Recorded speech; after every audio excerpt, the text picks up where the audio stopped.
So I'm gonna talk about Dolly, Dead Lover, and Undertone. And I'm gonna start with Dolly. So the basic plot of Dolly is a classic slasher setup.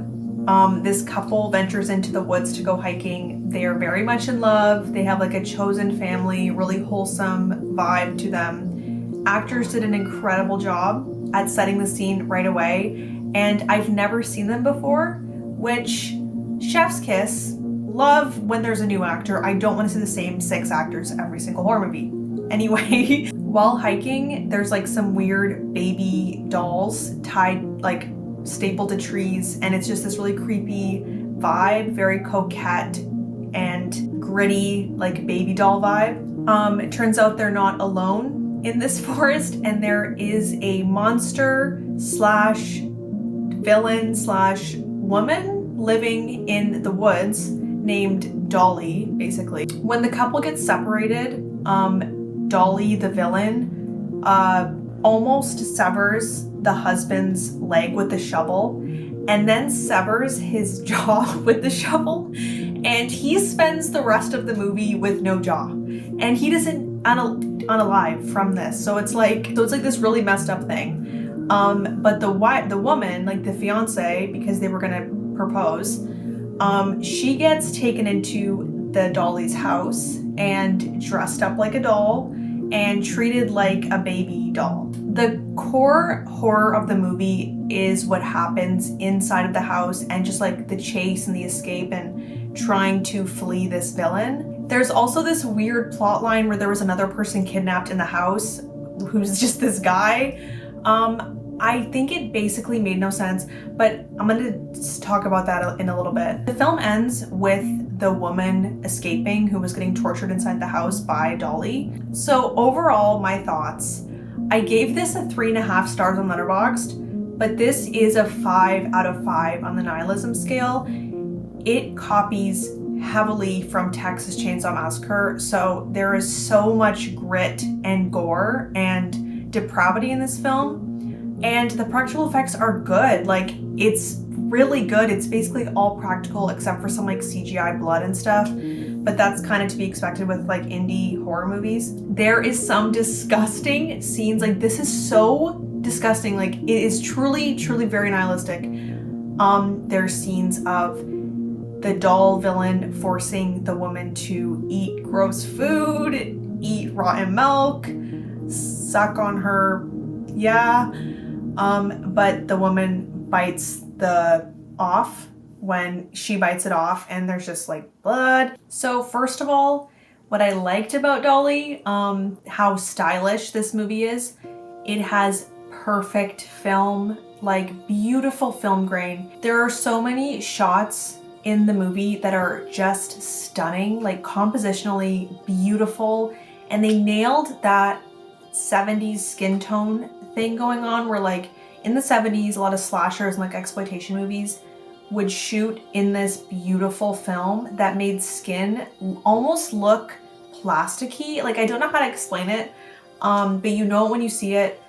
They just did a fantastic job. Visually, Dolly is amazing. It's so awesome visually that, like, even before I saw the movie, I reposted an edit of the movie because there's this like scene of the woman getting tortured inside the nursery, and she has this like baby doll dress on and like flats, and it looks like a Miu Miu ad. Like, it really does look high fashion and like very, very coquette and gritty and scary. Like, I was obsessed visually with what Dolly did.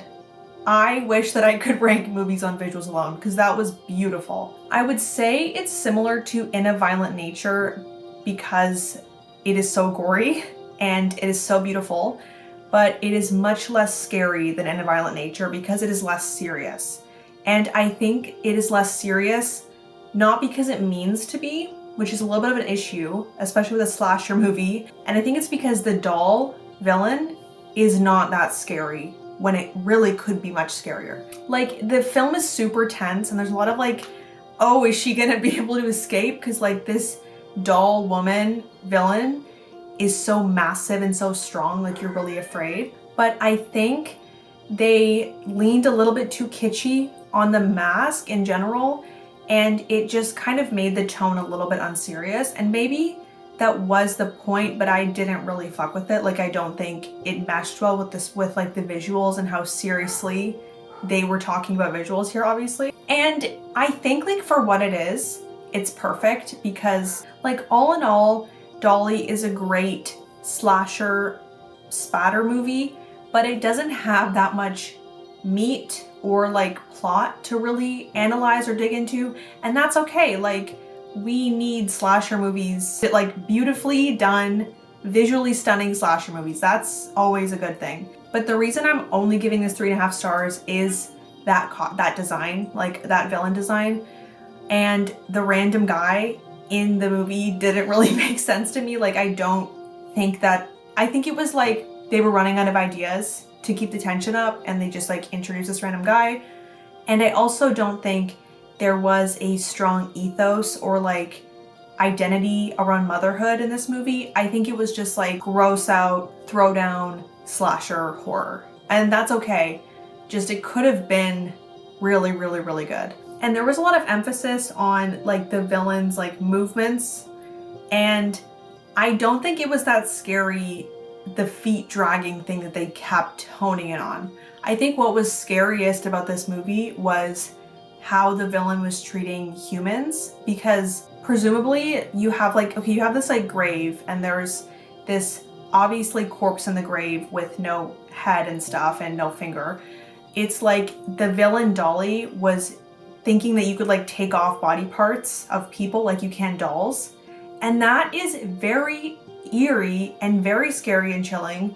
But then the villain doesn't really match up to that level of nihilism, like that level of grotesquerie, you know what I mean? So I very much enjoyed it, but I see no reason to watch it again. So you can't prop it up on stunning composition alone.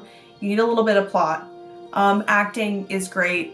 Definitely worth a watch if you like splatter movies and you like slashers, but it's not like super elevated horror. So now let's talk about Undertone, which had such an intense and suffocating ad campaign that I was like, this shit's gonna be this is not gonna be scary, because why are you forcing it on me?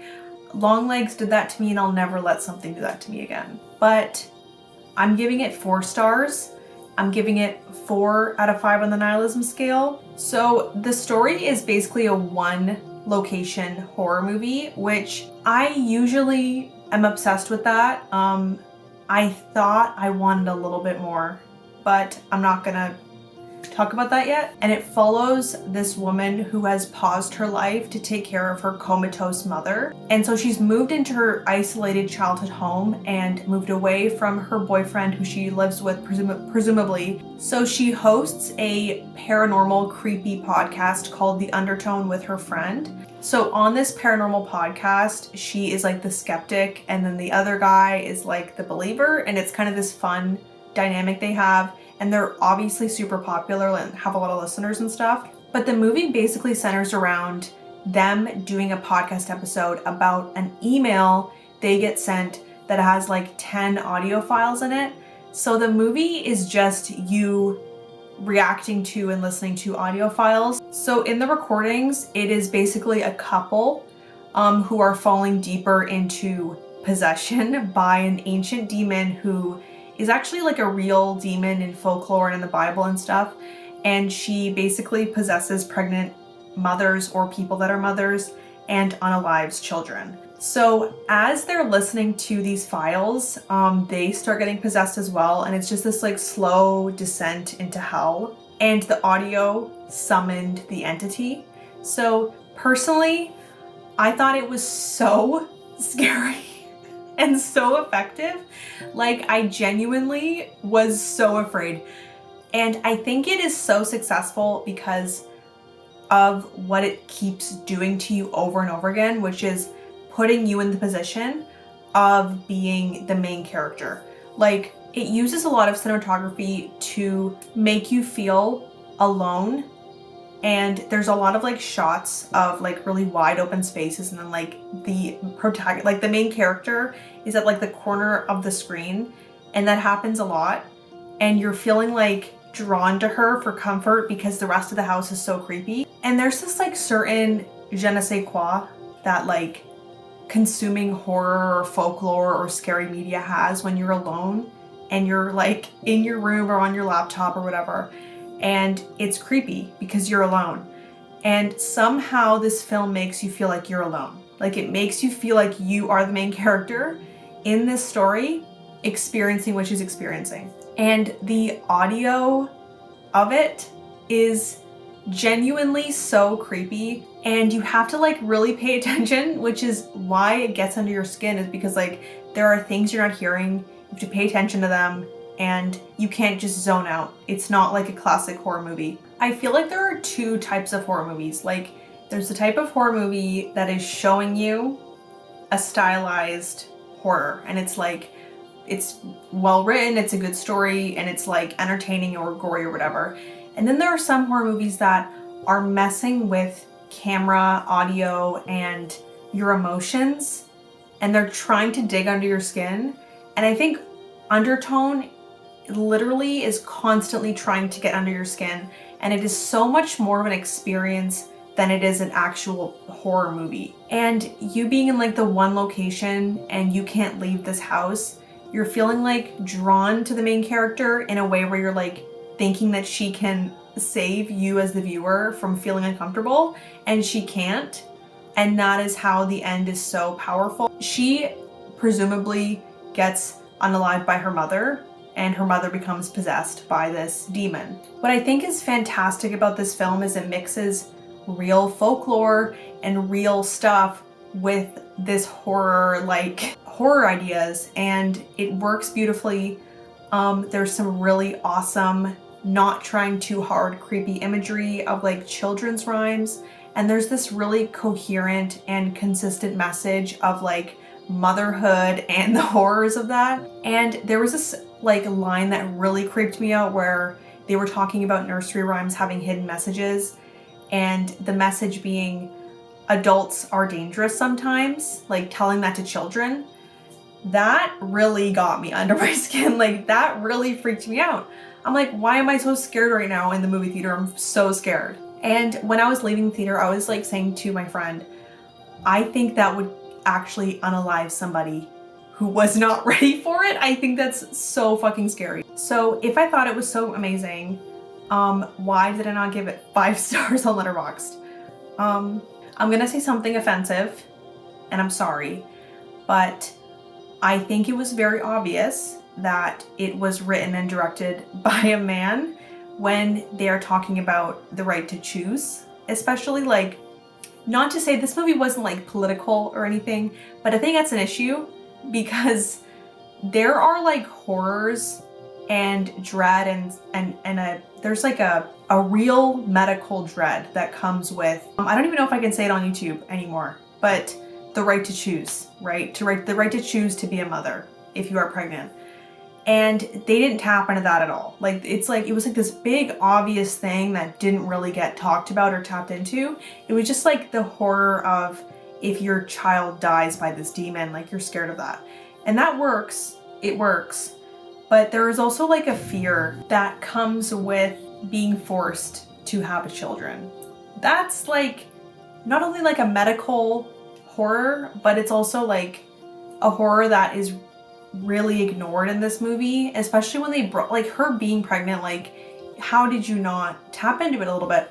And it's like, oh, it was written by a man. So that's really rude and mean to say about a movie, because that's nothing that they can do to control that. It's just, it was obvious.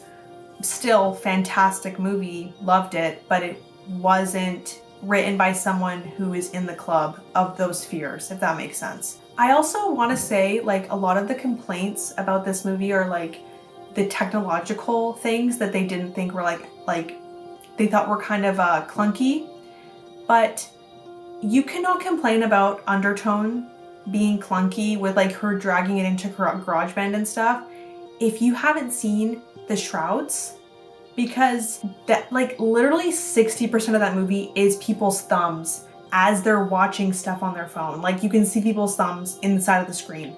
And it's like, I loved the way Undertone tackled the technology thing. I thought, yeah, it's a little like not probably totally accurate, but way better than me just watching someone watch a YouTube video. Like, okay, last movie I'm going to talk about is Dead Lover. And I got to see this one a little bit early, but I think it is out soon. So with Dead Lover, like the plot is actually a lot harder to describe than the first two movies that I talked about, because it's not really like that much of a narrative film, but it is. Like, it's basically like a theater film. So has the same I think it's four actors playing every single role, like very much like theater. It's set in a black box stage, very much like theater, and it is like a very fun, bizarre horror comedy set as a theater production. It's very cool. I've never seen anything like this before, to be honest. So it basically follows a gravedigger who is searching for love, and she stinks bad, so no one wants to be in love with her, and she's like looking for a partner, and her lover dies. So it's basically like a campy riff remake kind of thing of Frankenstein, which is a theme this year. I think that it's in the public domain now, so maybe that's why. I just have to say a few things. Soundtrack is amazing. It's sad, but also haunting and nostalgic. Like, the sound is so good. They use a lot of like old school compositional things going on. Like, it's so incredibly retro. There's also like this irreverence to death kind of thing where it's like unsettling because of how rompy it is. And there's no sets. There's no background, there's no sets. But saying all those things about it, like, that make it so unique and that make it literally unlike anything I've ever seen before, I don't think this is the type of movie for me, but I wanted to talk about it because if you like theater a lot, you will love this movie. It has a very John Waters vibe, which I like, but I just don't love theater. Like, it's hard for me to get really into a movie like this because I'm a movie girl, I'm not a theater girl. But there's some disgusting and very cool textures in here. Like, there's some like funny props, like a wolf that looks pretty funny. It was obviously micro budget and it's very like freaky. And this is getting a 1 out of 5 on the nihilism scale because it is like a comedy. But I do want to say, getting high to this movie would be the best time. That is like why I wanted to talk about it, because like it has this Coraline textural vibe. Coraline feels like you can reach out and feel the textures of the movie. So this Dead Lover feels like you can reach out and feel the textures. And I hope it gets to the right audience because it's beautifully made, so unique. It's just maybe not my cup of tea, I don't think. Because like my favorite movie is Death Proof. That is the polar opposite from like a no background movie. My favorite part though was the final shot in the film where there's this super long finger shot that is very creepy and very uncanny and very cool. So those are my 3 movie reviews. I recommend all of them for different reasons. If I had to pick a favorite, it's definitely Undertone. Overall, I think they're all worth your ticket money, which is something I literally never say in my review videos, which, you know. Thanks for watching, and I hope you have a good night. And yeah, I'll see you in the next one. My next video is going to be a video essay again. I'm going to talk about one of my favorite books, and you're probably going to guess what it is. And that should be out pretty shortly. I just wanted to get this out because Undertone is not overrated. So